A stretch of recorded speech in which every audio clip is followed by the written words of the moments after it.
Savez-vous que la commande publique en France représentait 10% du PIB national? Imaginez maintenant si l'ensemble des achats publics intégraient les dimensions sociales et environnementales.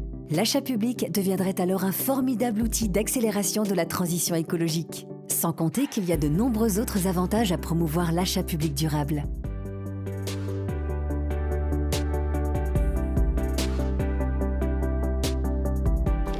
Alors l'achat public doit d'abord participer à la préservation de l'environnement, c'est une évidence, mais au-delà, intégrer l'ensemble des critères de développement durable est important. C'est important d'intégrer par exemple les préoccupations sociales qui permettent d'avoir des relations plus saines et plus responsables avec les fournisseurs. En les alliant avec les attentions environnementales, cela débouche souvent sur des partenariats qui sont plus locaux. Et quand on a ce partenariat avec ces acteurs les plus vertueux du territoire, les collectivités les aident à affronter les crises présentes et à venir.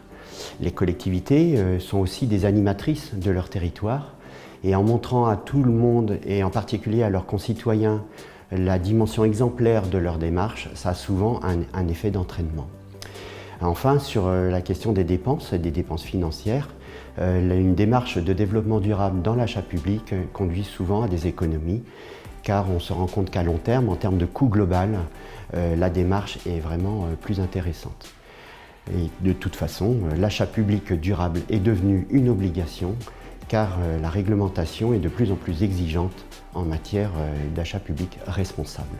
Au fur et à mesure des lois, certaines pratiques d'achat deviennent obligatoires, tandis que d'autres sont interdites. Par exemple, en restauration collective, depuis 2022, au moins 50% des produits servis doivent être de qualité, dont 20% doivent être labellisés bio. A contrario, l'utilisation de contenants plastiques sera interdite à partir de 2025 dans les cantines. Parallèlement, depuis 2021, les acteurs publics ont pour obligation d'intégrer dans leurs achats une part de réemploi, de réutilisation ou de matières recyclées pour 17 familles de produits et sous-produits. Plus globalement, depuis 2021, le développement durable est un principe fondamental de la commande publique. Ainsi, d'ici 2025, 100% des marchés publics devront comporter au moins une considération environnementale et 30% des marchés devront intégrer une considération sociale. Face à cet enjeu du développement durable, les structures publiques peuvent se sentir seules et démunies. Reseco est présente sur le territoire du Grand Ouest et les accompagne dans cette démarche. Notre réseau d'entraide regroupe environ 130 organismes publics qui donnent accès à de nombreux retours d'expérience.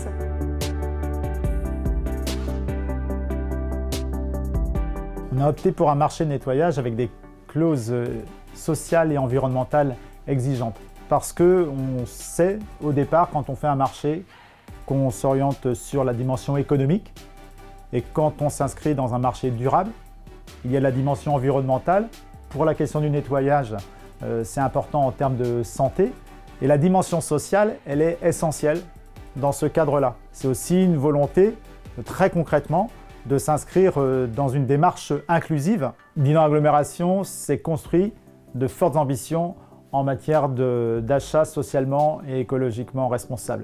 Une orientation du début, qui est une délibération de 2017, un recrutement d'un technicien donc facilitateur des achats durables en 2019, l'adhésion à Reseco en 2020 sont des étapes qui, l'une puis l'autre, nous permettent d'aller encore plus loin dans cette volonté de nous inscrire dans les achats socialement et écologiquement responsables. Et l'outil que l'on déploie maintenant s'appuie sur ces étapes précédentes. C'est le schéma des politiques d'achat socialement et écologiquement responsables qui va engager une grande partie du budget de Dinan Agglomération.